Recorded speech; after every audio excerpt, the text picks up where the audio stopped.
Okay, our next problem says graph the line which has a slope of 2. So typically we allow the variable, the lowercase m, to stand for our slope. It says that this line has a slope of 2 and a y-intercept of -3, and we typically allow the variable b to be our y-intercept. Okay, so we actually want to get a picture of this line based on these two facts.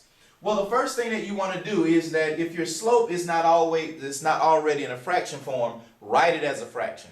Every whole number can be written as a fraction by placing it over 1. Any integer for that matter. So 2 is the same thing as 2 over 1. This is going to be extremely important for us because it will allow us to deal with a rise over run. That's the nature of a slope. A slope deals with how steep something is. So you might have to rise, you might have to go up, you may have to go down, you may have to go left, or you may have to go right in order to get your level of steepness.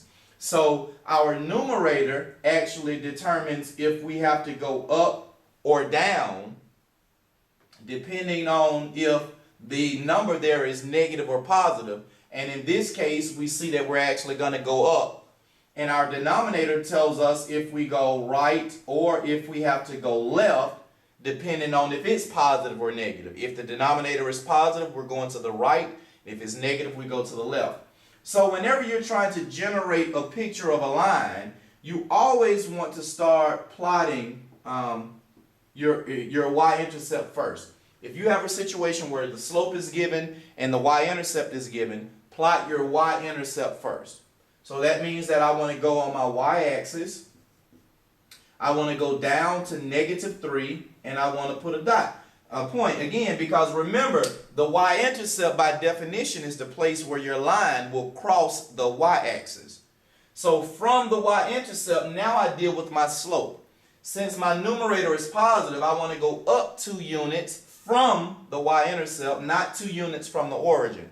I want to go up 2 units. So here, if I start here and go up 2, 1, 2, and then I need to go to the right 1 unit and put my point. So I go up 2, 1, 2, and to the right 1. And that's all you need actually to draw a unique line. Any line is determined uniquely by 2 points.